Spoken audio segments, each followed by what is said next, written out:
अस्सलाम वालेकुम students. My name is Kamran Siddiqui और आपका अपना चैनल बायोलॉजिकल साइंसेस में आपको वेलकम कहता हूँ। तो हमने एक लेक्चर का सिलसिला शुरू किया हुआ था एनिमल फिजियोलॉजी का, और इलेक्ट्रिकल एक्टिविटी ऑफ हार्ट हम पढ़ रहे थे। And sorry for being late, मैं अपना लेक्चर जो है वो काफ़ी लेट अपलोड कर रहा हूँ due to some business. Actually मेरे फ़िज़िकली काफ़ी लेक्चर होते हैं मुख्तलिफ़ जगहों पर, जिसकी वजह से टाइम नहीं मिलता। तो रात को टाइम मिलता है जिस पे मैं कोशिश करता हूँ कि मैं एक छोटी सी वीडियो बनाकर उसे अपलोड कर दूँ, जितनी आप लोगों की हेल्प हो सके। और इस सब में आप लोगों की सपोर्ट भी चाहिए कि अगर ये चैनल मेरा रिकग्नाइज्ड हो, ठीक है, और इसे मोनेटाइज किया जाए तो ज़्यादा मेरे लिए ये बेहतर होगा, और ये बग़ैर आपके सपोर्ट के पॉसिबल नहीं है। तो मैं आपसे रिक्वेस्ट करूँगा, जो लोग इसे फॉलो कर रहे हैं और जो लोग इसे पसंद कर रहे हैं, तो प्लीज़ काइंडली इसे आगे शेयर करें और इसे सब्सक्राइब करें, बेल आइकन भी यूज़ करें, इसमें उसे प्रेस करें, ठीक है। तो सिंपल सा मतलब मेरा मोड है, सिंपल वे में मैं पढ़ाता हूँ। और सब्जेक्ट भी जो है वो रिलेटेड टू हायर स्टडीज़ हैं। मैं जानता हूँ इसके व्यूअर कम होते हैं, लेकिन अगर देखा जाए तो अगर आप सिंपली भी किसी आर्गन की एक्टिविटी के बारे में जानना चाहें तो physiology is the best subject.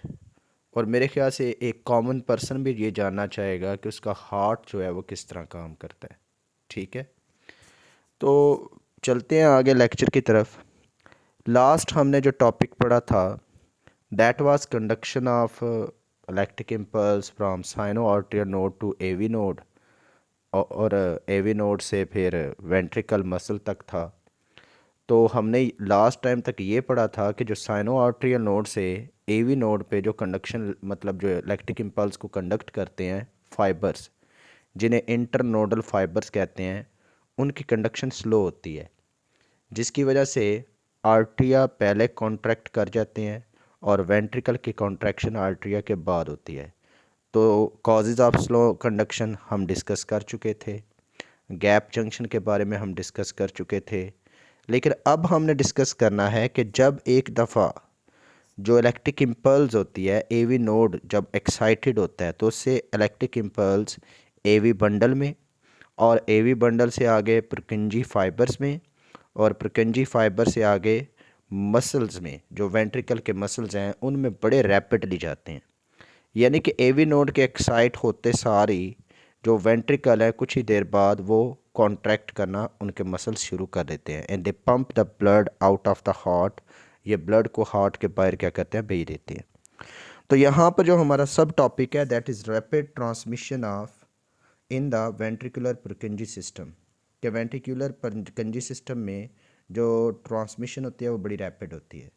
लेकिन पहले आपको पुरकिंजी सिस्टम के बारे में जानना होगा कि व्हाट इज़ पुरकिंजी सिस्टम।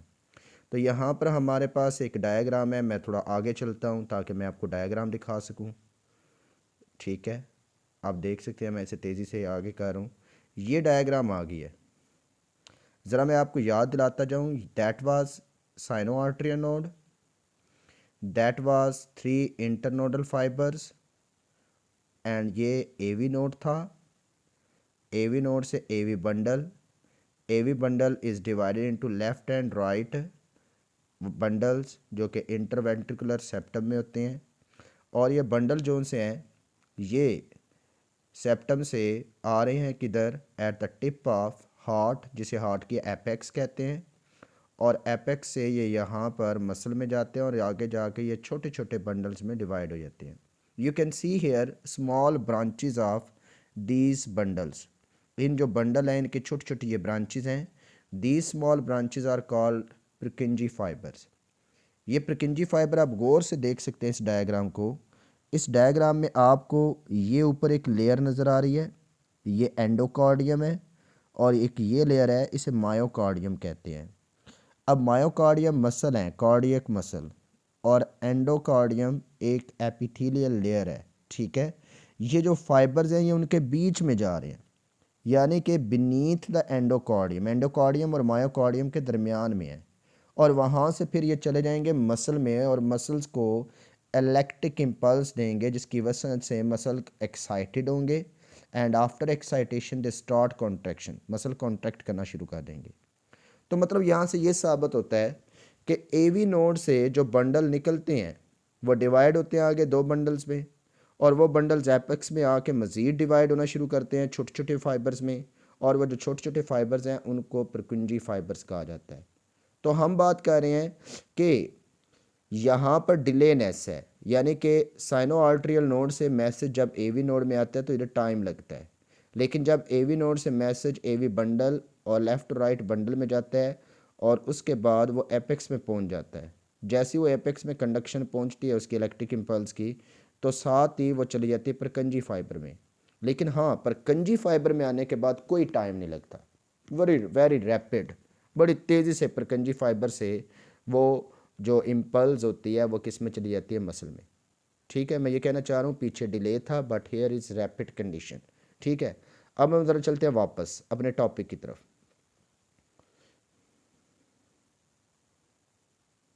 देखिए, special Purkinje fibre lead to AV node through AV bundle into ventricles, के मखसूस परकंजी फाइबर हैं जो निकलते कहाँ से हैं, एवी नोड से एवी बंडल में, एवी बंडल से आगे वो डिवाइड होते हैं और वेंट्रिकल्स में परकंजी फाइबर क्या होते हैं, चले जाते हैं। There are very large fibre, ये बहुत लंबे फाइबर्स होते हैं, and larger than the normal ventricular muscles, और जो नॉर्मल वेंट्रिकुलर मसल्स हैं उनसे ये क्या होते हैं, लार्जर होते हैं। ठीक है, इनका साइज़, इनकी लेंथ, उनकी निस्बत क्या होती है, ज़्यादा होती है। अच्छा, उसके बाद there are very they transmit action potential at a velocity of 1.5 to 4 metre per second. अब यहाँ पर जो एक्शन पोटेंशियल की स्पीड है वो एक्शन पोटेंशियल की स्पीड काफ़ी ज़्यादा होगी है। ठीक है, 1.5 से 4 मीटर पर सेकंड है, और इस स्पीड की वजह क्या है कि यहाँ पर गैप जंक्शन की मिकदार बहुत ज़्यादा होती है।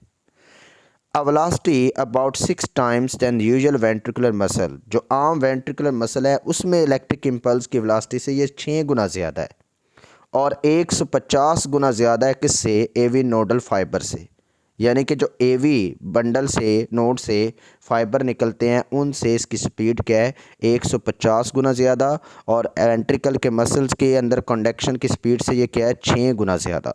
तो मतलब इनकी कंडक्शन तो फिर बहुत रैपिड हुई। ठीक है, the rapid transmission of action potential by Purkinje fibre is believe to be caused by very high level of permeability. कहते हैं कि परकंजी फाइबर जो उनसे उनमें एक सेल से दूसरे सेल में जो आयंस की परमिबिलिटी है वो बहुत ज़्यादा होती है, मतलब आयंस बड़ी तेज़ी से एक सेल से दूसरे सेल में जाते हैं, सोडियम आयंस, और जैसे ही दूसरे सेल में जाते हैं तो वहाँ पर रिएक्शन पोटेंशियल जनरेट होता है, फिर अगले में जाते हैं, फिर अगले में जाते हैं। आयंस की मूव करने की स्पीड ज़्यादा है, उसकी स्पीड ज़्यादा होने की वजह क्या है, इन गैप जंक्शन का ज़्यादा होना। मतलब परकंजी फाइबर्स में जो फाइबर्स के सेल हैं जो हेड टू हेड जुड़े हुए हैं उनमें गैप जंक्शन की तादाद क्या है, ज़्यादा होती है। ठीक है, मतलब permeability of gap junction at the intercalated disc, intercalated disc में इनकी गैप जंक्शन की तादाद क्या होती है, ज़्यादा, between successive cell that make up Purkinje fibre, उन सेलों में जो कि परकंजी फाइबर को क्या कर रहे होते हैं, बना रहे होते हैं। अब देखो ना, परकंजी फाइबर के सेल से क्या मुराद है, चेक करें ज़रा, मैं यहाँ पर ड्रॉ करने की कोशिश करता हूँ।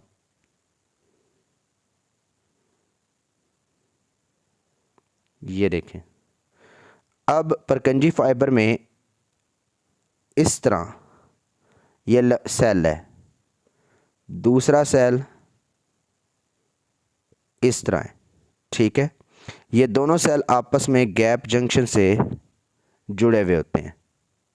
ठीक है, इस सेल से दूसरे, मतलब ये वाला जो सेल है, इससे इस सेल में जो ट्रांसमिशन होती है वो इन गैप जंक्शन की वजह से होती है। ठीक है, लेकिन इनमें जो दरमियान में गैप जंक्शन है, ये आप देख सकते हैं, ये एक सेल की मेम्ब्रेन है और नीचे दूसरे सेल की मेम्ब्रेन है, और दोनों मेम्ब्रेन्स आपस में इन छोटे छोटे गैप जंक्शन के ज़रिए क्या हैं, जुड़े हुए हैं।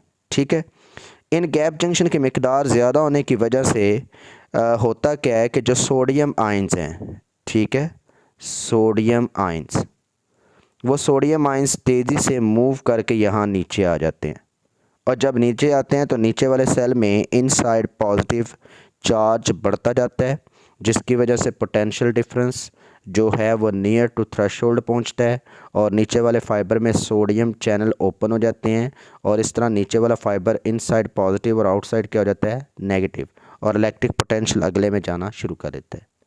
तो सिर्फ प्रकंजी फाइबर की ट्रांसमिशन की स्पीड तेज़ होने की वजह ज़्यादा मिकदार में गैप जंक्शन है। ठीक है बेटा, देखिए next, one way conduction through AV bundles. Gap junction का एक मसला है। गैप जंक्शन में जिस तरह इलेक्ट्रॉन ऊपर से नीचे आ सकते हैं क्योंकि ऊपर उसकी कंसंट्रेशन, इलेक्ट्रॉन कह रहा हूँ सॉरी, आयंस ऊपर से नीचे आ सकते हैं क्योंकि ऊपर उनकी कंसंट्रेशन ज़्यादा और नीचे क्या है कम। इसी तरह जब नीचे उनकी कंसंट्रेशन ज़्यादा होगी ऊपर कम होगी तो ये नीचे से ऊपर भी जा सकते हैं। यानी कि गैप जंक्शन क्या, जहाँ पर इतना फ़ायदा है कि यह ट्रांसमिशन को बहुत रैपिड कर रहा है, वहाँ पर एक नुकसान भी है कि उसमें टू वे कंडक्शन होती है। जिस तरह आयंस ऊपर से नीचे आ सकते हैं वैसे आयंस नीचे से ऊपर भी जा सकते हैं। ठीक है, लेकिन प्रकंजी फाइबर ने इस टू वे कंडक्शन को किसी तरीके से, या एवी बंडल्स ने किसी तरीके से मेंटेन किया हुआ है वन वे कंडक्शन में।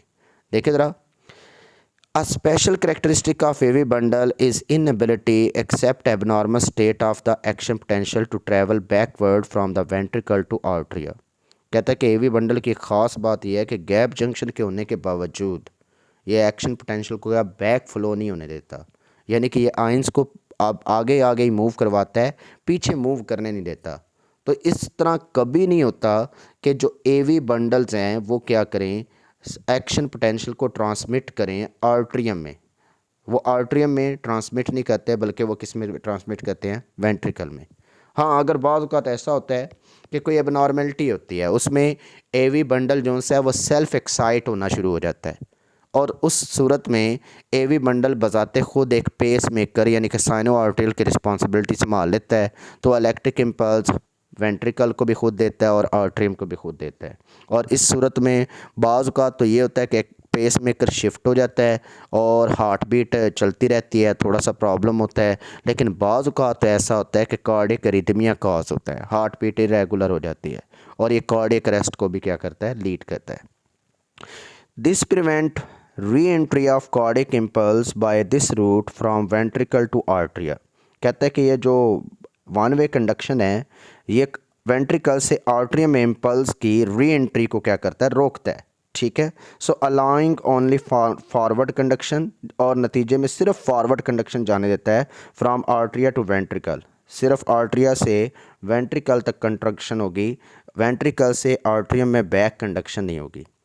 मतलब जो ना एवी बंडल्स हैं उनमें बैक कंडक्शन होती है, ना लेफ़्ट और राइट बंडल्स में बैक कंडक्शन होती है, और ना ही प्रकंजी फाइबर्स में, यानी कि वन वे कंडक्शन रहती है। तो हमेशा इम्पल्स साइनो आर्टरियल नोड से आएगा एवी नोड में, एवी नोड से जाएंगे एवी बंडल में, एवी बंडल से जाएंगे left and right ventricular bundles में, वहाँ से जाएंगे एपेक्स में, एपेक्स में वो बंडल डिवाइड होकर प्रकंजी फाइबर बनाएंगे और प्रकंजी फाइबर से वो जो इम्पल्स है वो वेंट्रिकल के मसल तक पहुँच जाएगी and ventricle muscle start contraction, वो कॉन्ट्रैक्ट करना क्या करेंगे, शुरू कर देंगे।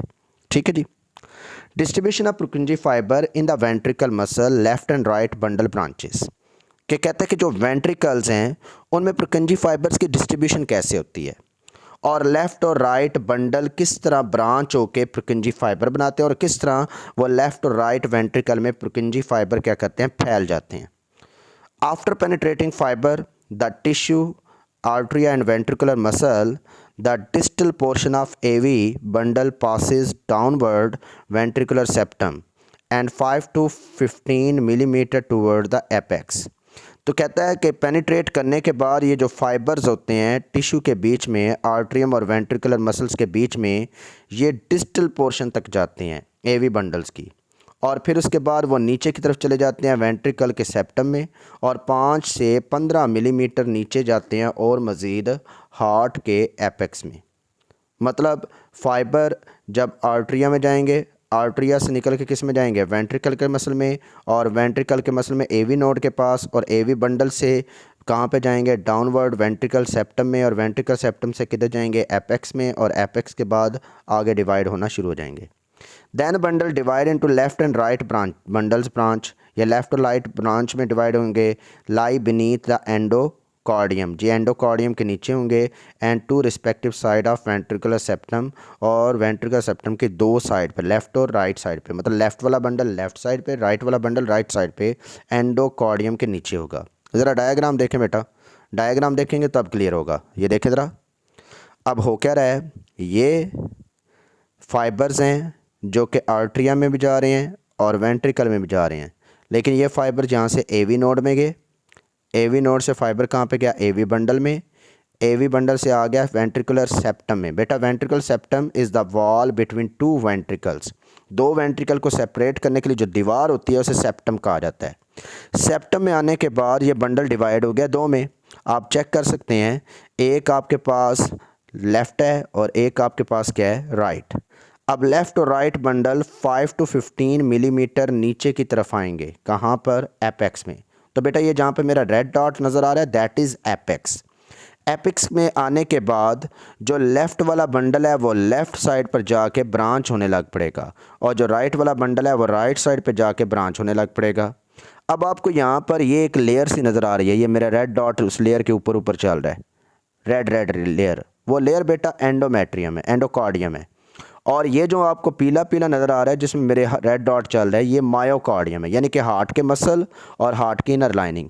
तो जो फाइबर्स होते हैं वो इनर लाइनिंग और मसल के दरमियान में, यानी कि इनर लाइनिंग के एंडोमेट्रियम के नीचे मौजूद होते हैं। अब देखो ना, वो नीचे घुस रहा है फाइबर, इस तरह ये वाला फाइबर भी ऐसे नीचे घुस रहा है, इधर वाला फाइबर भी नीचे घुस रहा है, और यहाँ से घुस के ये किधर तक पहुँच जाएंगे, मसल्स में। तो दैट इज़ डिस्ट्रीब्यूशन ऑफ, ठीक है, परकंजी फाइबर। तो परकंजी फाइबर कहाँ से शुरू होते हैं, एवी नोड से। एवी नोड से वो परकंजी फाइबर नहीं है, लेकिन उनका ओरिजिन वहीं से है। एवी नोड से एवी बंडल डिवाइड हुए लेफ्ट और राइट बंडल में, लेफ्ट और राइट बंडल कहाँ पर आए, एपेक्स में। एपेक्स में आने के बाद उन्होंने डिवाइड करना शुरू कर दिया बहुत छोटी ब्रांचेस में, and that small branches are Purkinje fibre. वापस चलते हैं हम अपनी स्लाइड्स की तरफ। यही बात हो रही थी कि बंडल जो से हैं वो डिवाइड होंगे लेफ़्ट और राइट बंडल्स ब्रांचेस में, जो बीनीथ होंगे एंडोकार्डियम में दो रिस्पेक्टिव साइड की, और वेंट्रिकुलर सेप्टम के क्या होंगे, नीचे होंगे।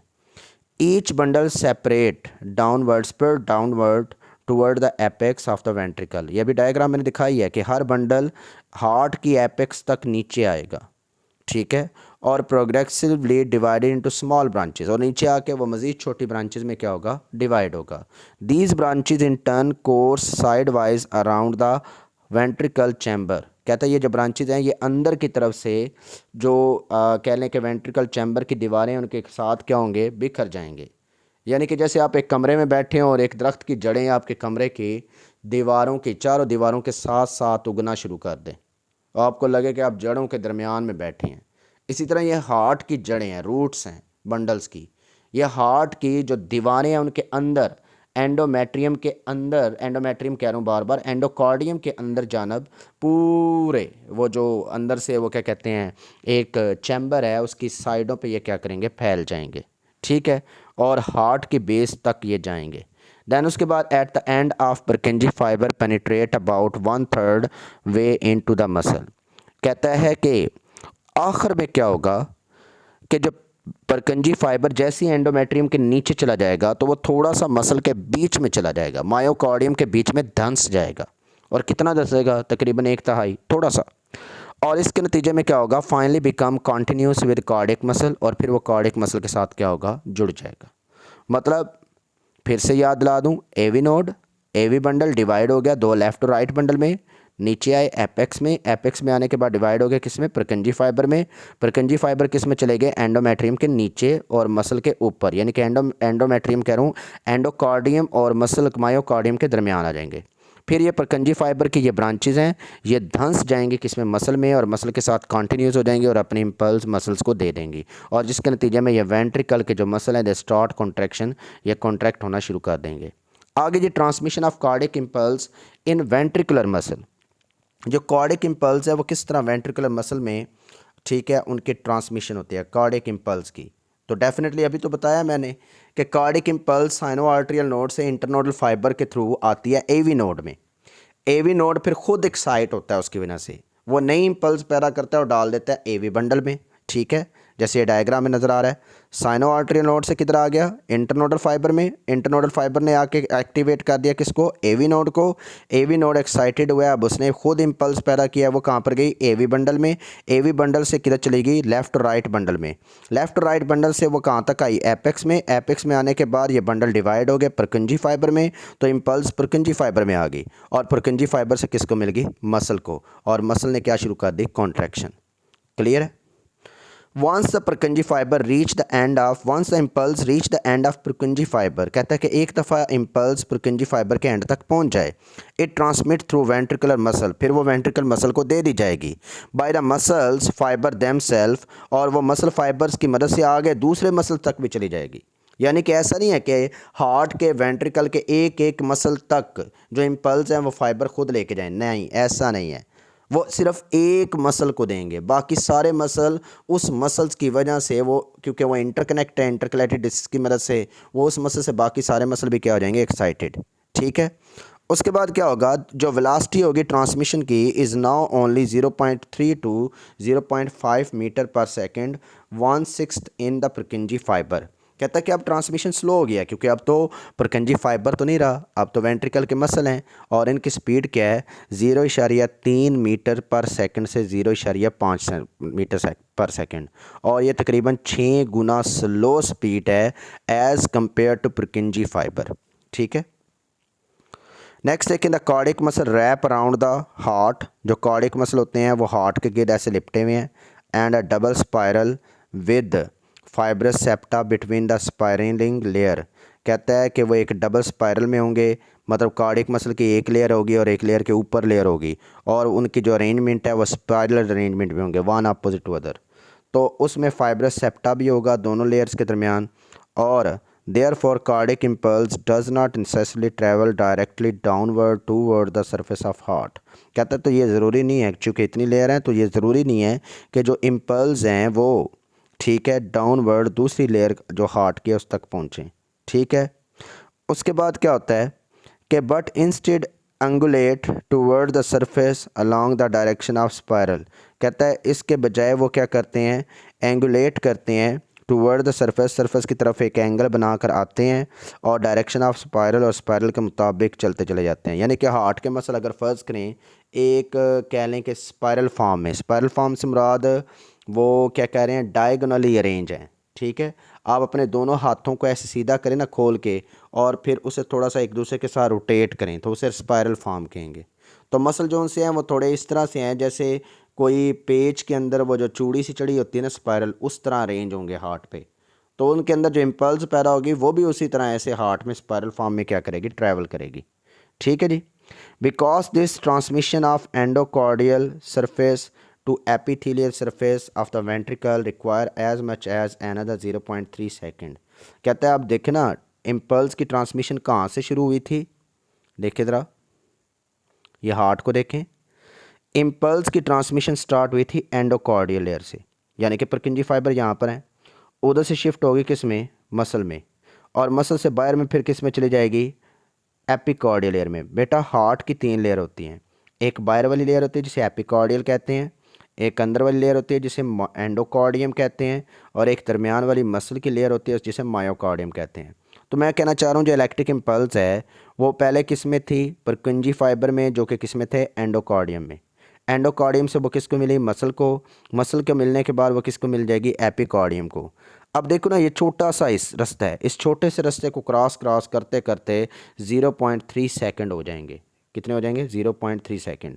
यानी कि आप ईसीजी की मदद से अपने हार्ट में पैदा होने वाली इलेक्ट्रिक इम्पल्स को चेक करना चाहते हैं, तो वो इलेक्ट्रिक इम्पल्स जब पैदा हुई हैं उससे 0.3 सेकंड के बाद हार्ट की सरफेस पर आएंगे और आप उसे डिटेक्ट कर सकेंगे। देखें यहाँ पर थे, कहता है so approximately equal to the time required for transmission through entire ventricular portion of Purkinje fibre. कहता है और ये आलमोस्ट उतना ही टाइम है जितना एक Purkinje सिस्टम की मदद से पूरे वेंट्रिकल में इलेक्ट्रिक इम्पल्स के जाने का। सो दस total time of the transmission of cardiac impulse from the initial bundle branches to the last ventricle muscle is in normal heart is about 0.6 second। कहता है कि लास्ट मसल फाइबर से लेकर वेंट्रिकल मसल तक जो इम्पल्स ट्रैवल होने का time है वो तकरीबन 0.6 सेकंड का है। ठीक है, अब सिम रही है हार्ट के इम्पल्स के टाइम के वो कितनी देर में फैलता है थ्रू हार्ट, मतलब कार्डियक इम्पल्स कितनी देर में फैलेगी। तो ये एक डायग्राम देख लें, आपको ये बात क्लियर हो जाएगी। डायग्राम देख रहे हैं आप। अब देखें ना, ये साइनो आर्टरियल नोड है। साइनो आर्टरियल नोड से ये फाइबर मैसेज को लेकर एवी नोड तक जाएगा और ये कितना टाइम लगाएगा 0.03 सेकेंड। ठीक है, उसके बाद 0.03 सेकेंड से आगे प्लस मैसेज एवी नोड में जाएगा और एवी नोड से किधर जाएगा लेफ़्ट राइट बंडल में, और ये मज़ीद 0.17 सेकेंड यानी कि 17 सेकेंड लेंगे। इसमें होता क्या है कि ये 0.03 सेकेंड होता है और यहाँ पर 0.13 सेकेंड लगते हैं। ठीक है, और दोनों को जमा करें तो 0.016 या 0.17 टाइम कह लें कि सेकेंड लगेंगे कि वो जो इम्पल्स है वो कहाँ पर आ जाएंगी एपेक्स में। और एपेक्स के में जाने के बाद मज़ीद 0.3 या 0.2 सेकंड का टाइम लगेगा कि वो इम्पल्स कार्डियक मसल को मिल जाएगी। ठीक है, तो देखें ये 0.18 सेकंड हो गया कार्डियक मसल को इम्पल्स मिलने तक, और ऊपर तक इम्पल्स जाने तक 0.19 सेकंड। ठीक है, तो ये टाइम की पूरी अरेंजमेंट है कि साइनो आर्टरियल नोड से एवी नोड में कितनी देर में इम्पल्स पहुंचेगी, एवी नोड से लेफ़्ट राइट बंडल में कितनी देर में पहुंचेगी, और लेफ़्ट राइट बंडल से वेंट्रिकल मसल में कितने सेकंड में पहुंचेगी। तो ये तकरीबन टोटल 0.18 सेकंड लगेगा। ठीक है, पूरी इम्पल्स का साइनो आर्टरियल नोड से लेकर वेंट्रिकल के मसल तक आने का। ठीक है जी।